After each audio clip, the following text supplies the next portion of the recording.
And what's up, everybody? I'm back with another movie review. Today, I'm reviewing Big Hero 6. I've been waiting a while to review this movie. Came out, I think, in 2015. I could be wrong. It's a Disney movie, but it is Marvel adjacent. Stan Lee's in it. Cool. Love Stan Lee. He's in this movie as a picture, I guess. Anyway, this is a movie that I've seen a lot. I saw it a lot as a kid. But I did want to give it a rewatch. I've debated kind of just like going off of my childhood memory, but I hadn't seen it enough for that. You know, it's gotta be not just a lot of times, it's gotta be a lot of times.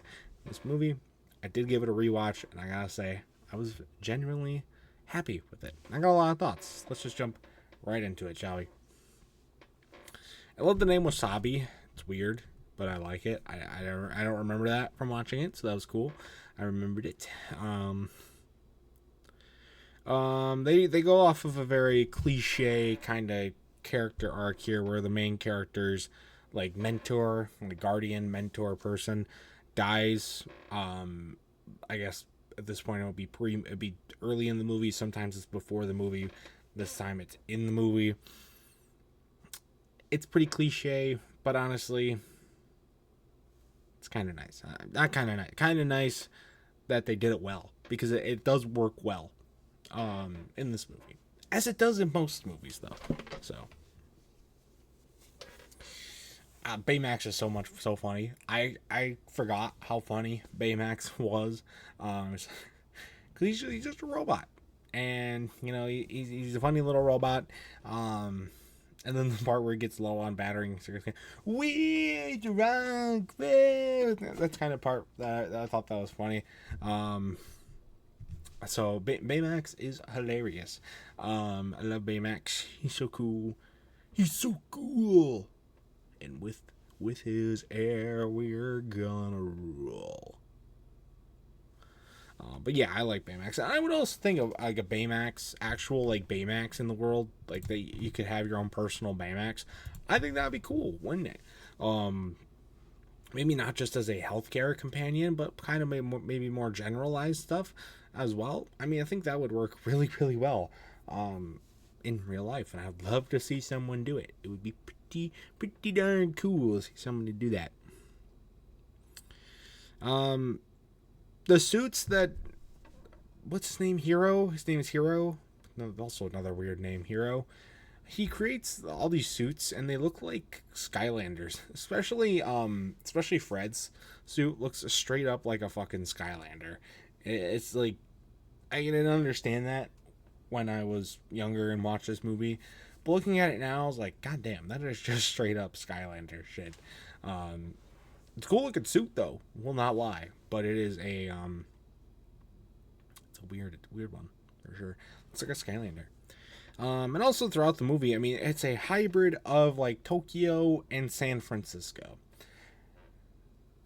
and so it's like this very futuristic city that they're flying through with all these, you know, there's a school for them just to go and invent shit, and they do funny shit there, and then they, you know, there's funny shit going on around town. What I did like, though, is, or I guess didn't like, I don't know, there's a lot of, like, I would call impractical advancements that don't make a whole lot of sense. Like, the hot air balloons just kind of sitting in the sky. What the fuck was that? Like, I feel like that'd be more of a hazard than it would be an advancement. I don't know. I mean, also, we've already invented the hot air balloon, so score one for present Earth and not San Fran, Tokyo, or whatever it is.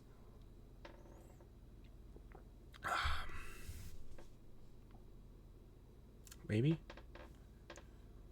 I don't know. Otherwise, I mean, this was a really good movie, though. I like all the characters. I wish the friends got more screen time. I remember them getting more screen time, and they don't get as much screen time as I remember. It's mostly Hero and Baymax, and, you know, that's fine. Again, I love Baymax. Hero is, you know, Hero. He's a fine main character. I don't know. You can kind of sympathize with him with the kind of a situation and whatnot, and so there's all of that. But, you know, I think it would have been nice to maybe see some of the other characters get a little bit more of an appearance, because they kind of make like pocketed appearances throughout the film. Also, the villain twist. Just the villain twist. I mean, it's a classic one. I will be honest though, the first time that I saw the movie, it did get me. I did not think that it was the guy that it was. And I guess even now, like watching it, like you can't tell. There's no real clear or subtle hints that it's going that there is a twist. So I guess that is kind of cool. I think they do lead it off like that. I mean, it's still a pretty generic villain twist type thing. Because honestly, because like you know there's gonna be a twist. Like if you've seen it before, you're like my age or older, you're like you know there's gonna be a twist, right? They would just reveal the villain right off the bat if there wasn't going to be a twist. So you know there's going to be a twist, but honestly, it's still a pretty good villain twist, all things considered. So, with that in mind, I think this is a pretty good film. I think it holds up pretty well. I definitely enjoyed a lot of it. So it's pretty good. For my final score, I'm probably going to give it a good. I'll give it a 7 out of 10. It's a good movie. I would recommend watching it if you haven't. There's a really good Fall Out Boy song that they actually created for the movie, Immortals. That's probably have heard of it. They made it specifically for this movie. It's a really good song, and it's done really well in this movie too, so that's cool. But anyways, guys, that's going to do it for this review. If you've ever seen Big Hero 6, I'd love to know your thoughts about it in the comment section down below. And that's going to do it for this video as well, so stay tuned for much more amazing content when I review Big Hero 1 through 5. Until next time, see you guys later. Goodbye.